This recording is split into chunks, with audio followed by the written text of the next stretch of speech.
Hello, all of you. And in this particular video, we are going to take a look into the contributions of John Dryden, who is a neoclassical critic. Now, in my previous video, I had elaborated on English neoclassical criticism and its major important features. Now, let us look into the contributions of John Dryden as an English critic. Now, John Dryden, as you know, is a multifaceted person. He was a poet at the same time. He was also a dramatist, a translator, and as well as a critic. Now, it is to the point of critic that we are interested in. Now, John Dryden's contributions punctuate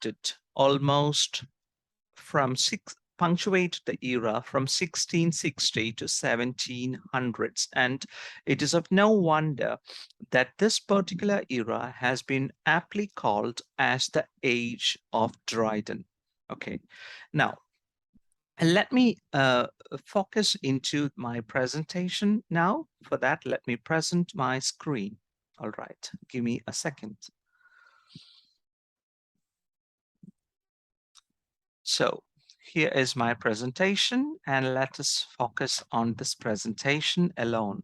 Okay, now when you think about John Dryden as a critic, it is very important to point out the fact that John Dryden was a critic who focused himself on comparison. Okay, so comparison, by the word comparison, you mean comparing two ideas or two thoughts or two critics or two texts, etc. So he was a practitioner of comparison, and as well as he brought in an aura, a new flavor for analysis into criticism. So much of his criticism, much of the contributions that he made into what is called as the neoclassical criticism is very much analytical. That is, it is very much intellectual, thought after, and hence analytical. So two of the important points that you have to think about when you think about John Dryden is that he was a critic of comparison. Secondly, he was also a critic of analysis. Okay, and his contributions has made the English criticism more richer. Okay, and now it is because of all these contributions that T.S. Eliot, the 20th century English poet, he has remarked that John Dryden is a first master of English criticism. So this is the second idea that we will have to remind ourselves when you think about John Dryden as a critic. Now, most of his criticism is found in his prefaces, chief among his critical works being Defense of an Essay of Dramatic Poesy, A Parallel of Poetry and Painting, Preface to Fables Ancient and Modern, and an Essay of Dramatic Poesy. So there you go. These are the major critical essays that he had made as part of contributions to literary English neoclassical criticism. Now, let us focus on this particular essay, an essay of dramatic poesy, because this is one of his major essay where you find his richer contributions. So I'm going to focus my presentation on an essay of dramatic poesy. Now, the essay on dramatic poesy was published thrice during the lifetime of John Dryden, and it is especially written in the format of a dialogue between four important characters. So there are four important characters, four important intellectuals, and these intellectuals are interacting or they are discussing about certain ideas, certain thoughts which are related to English literature as well as the European literature in general. Okay, and now let's see. So in short, there was a sort of literary debate. All right. Now, written on the occasion of a naval victory of the English over the Dutch, The interlocutors are seated on a barge afloat the river Thames. So it is very dramatic. It is, in fact, very cinematic to imagine that the whole setup is based on the discussion of four important interlocutors who are discussing in between them, and they are very much intellectuals. They are widely read on English literature as well as the emerging European literature, especially the French literature. And they are seated on a barge, okay, and this barge is let loose on River Thames and it is flowing down. So it is basically an ideal atmosphere, an ideal ambience for discussing literature. Dryden's chief motive of writing it is to ascertain the merit of English drama over the theatrical scene elsewhere in Europe. So, in writing this particular essay, one of the chief aims of Dryden was to reinstate or reinvent the superiority of the English drama, because the English drama as such has found a time of fruition, especially during the Elizabethan times with William Shakespeare. So, the chief motive of writing this critical essay was to make a comparison between the contributions which were already made in English drama as well as with the existing drama or the previous drama that was written, especially in France as well as in the entire European scape. Okay, so let us move into the four important characters who are discussing between them, that is presented by John Dryden.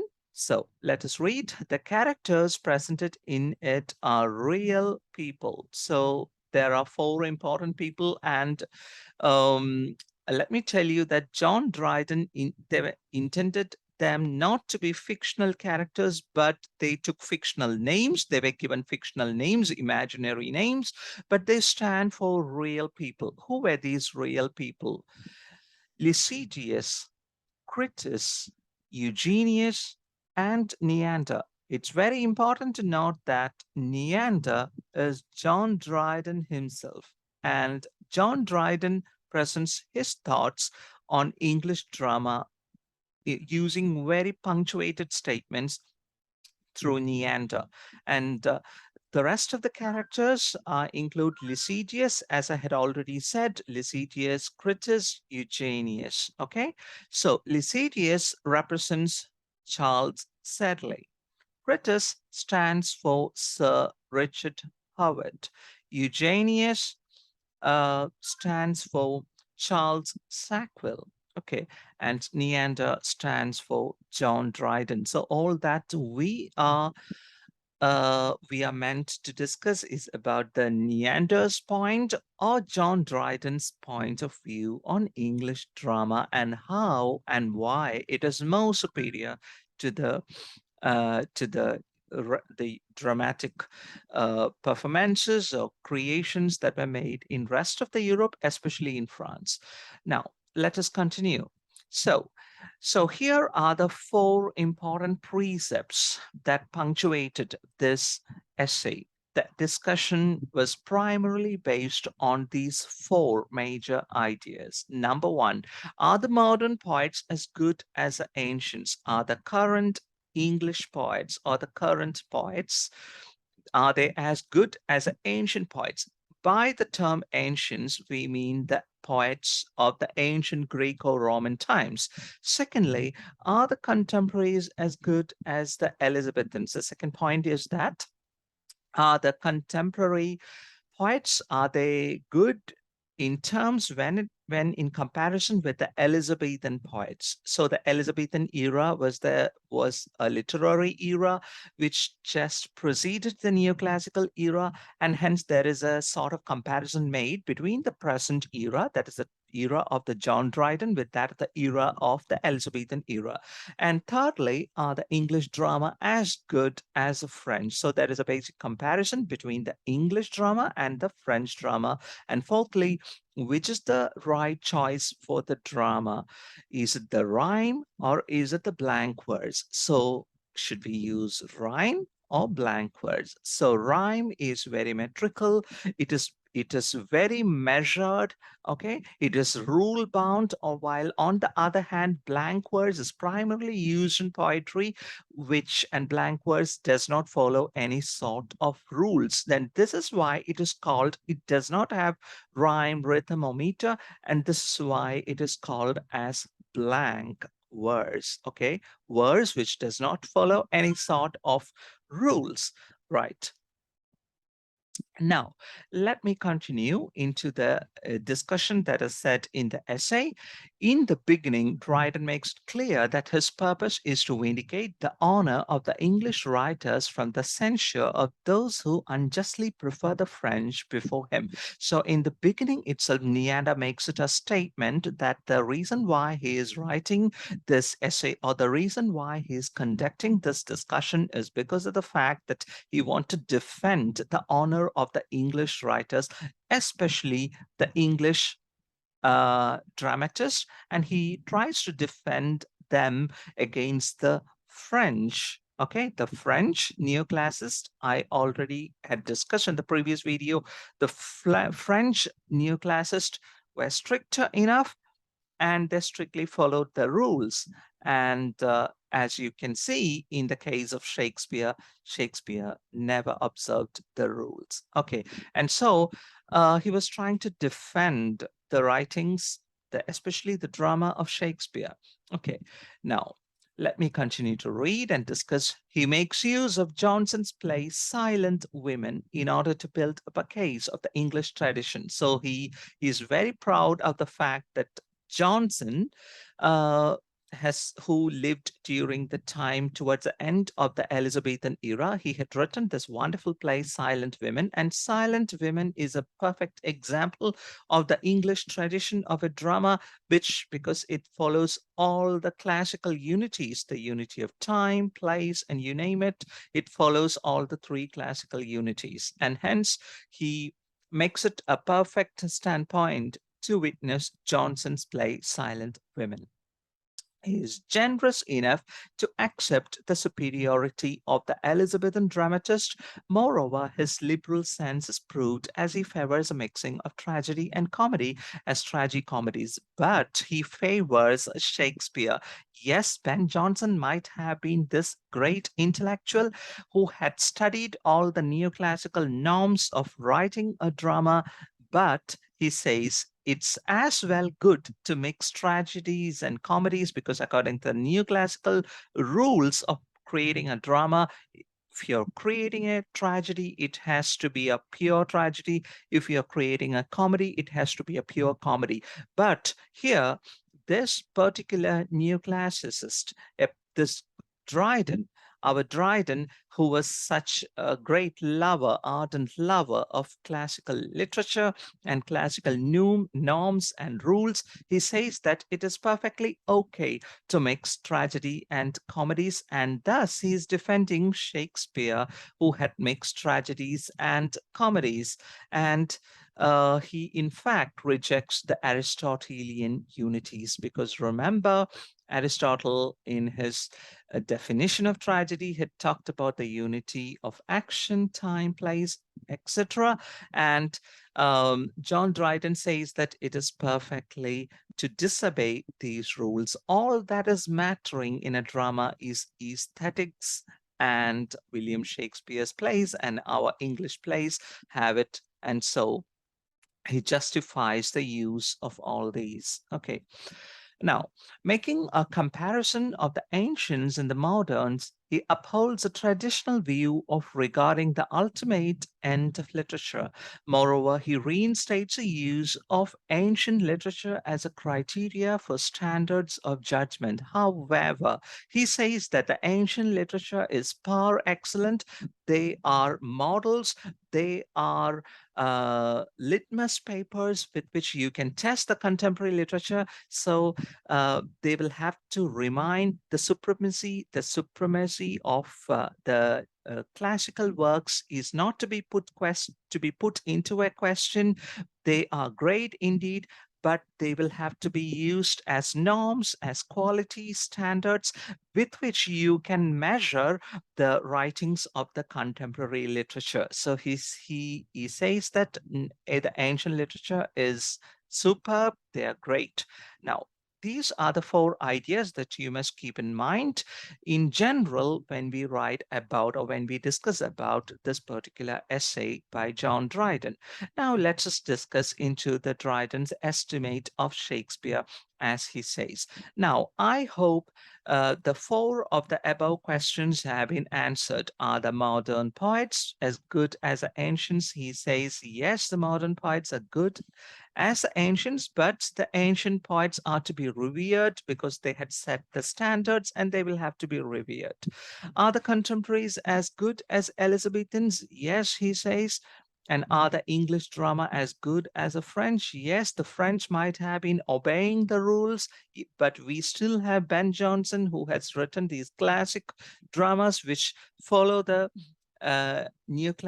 classical rules. Yes, but we also have our Shakespeare, who had followed no rules, yet it is acceptable. All that matters is aesthetics and beauty of life that is presented in drama, and William Shakespeare is for it.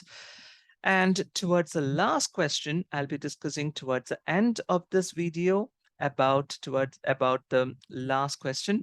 In fact, he was a liberal neoclassicist, and no wonder he follows a blank verse. He is for blank verse. It's up to, he says, it's up to the poet whether to use the rhyme or the blank verse. Okay, now let's leave that and let's move to the Dryden's estimate of Shakespeare.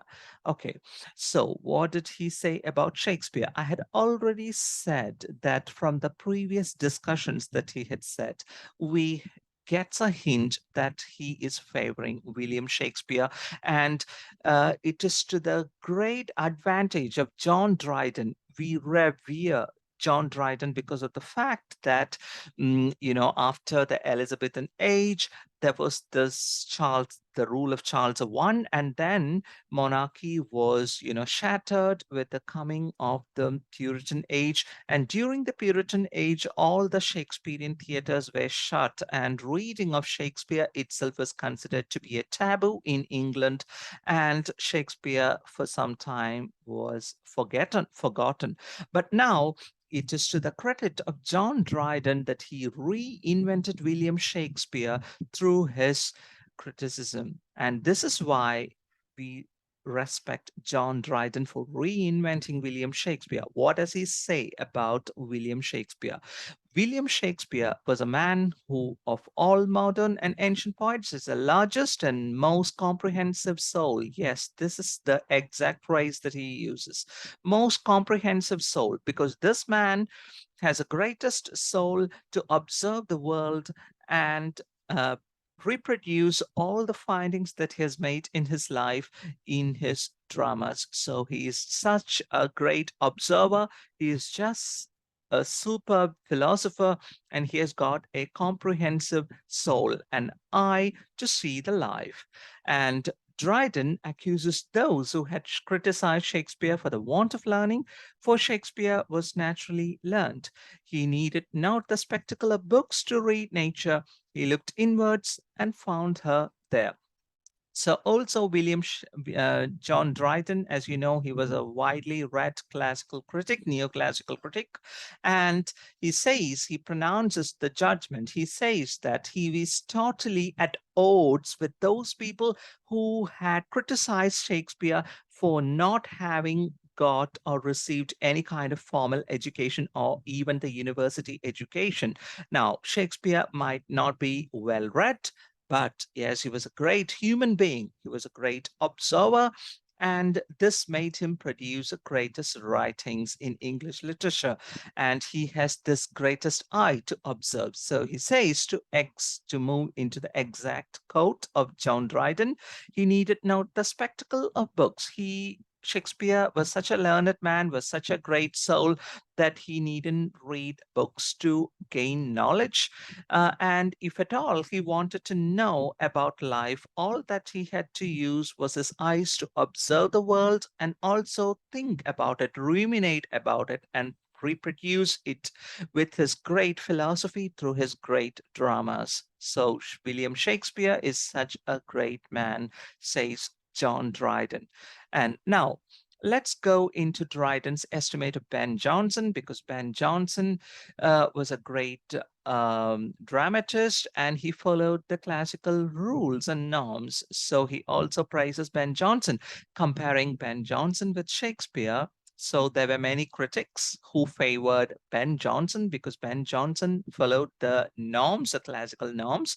But in terms of aesthetics, in terms of artistic fervor, William Shakespeare was great. So he says, comparing Ben Jonson with Shakespeare, Johnson appears to be more correct. Yes, Johnson followed all the norms and rules and regulations, but Shakespeare, the greater wit, but Shakespeare is the greatest creative writer. This particular verdict by John Dryden won much acclaim to William Shakespeare. So here is a superb quotation. He says, I admire him. I admire Ben Jonson for being a avid reader, for being a classicist, for following the norms and rules. I admire him, but I love Shakespeare. This is the exact wording by John Dryden. Now let's move into the Dryden's estimate of Chaucer. Chaucer, according to Dryden, is a father of English poetry. See, this is so punctuated. He first called he was the first to say that Chaucer is a father of English poetry and holds him in the same degree of narration as the Greeks admire Homer and Romans adore Virgil. So he places Chaucer, he almost canonizes Chaucer, he almost gives him a pedestal. Chaucer was given a pedestal as a great poet, and he is compared with that of Homer of Greece and as well as Virgil of Rome. Moreover, he adds that Canterbury Tales brings to its compass the various manners and humors of the whole English nation in his age. And he also praises Canterbury Tales because Canterbury Tales, a person who is reading Canterbury Tales, get a wonderful picture of the people who populated that particular era, and hence this is again a very good work in terms of understanding the English culture, in terms of understanding the general life and sentiments of 14th century England. So this is all about the estimate or the understanding of John Dryden's contributions to English literature, and specifically I has conducted this lecture in such a manner that I had focused on his contributions of John Dryden as said in the Essay of Dramatic Poesy. Okay, all right. So with this, the presentation comes to an end, and I hope the presentation has been good enough. I had conveniently made it in a faster pace so that you will be able to comprehend. So thank you for listening to this lecture.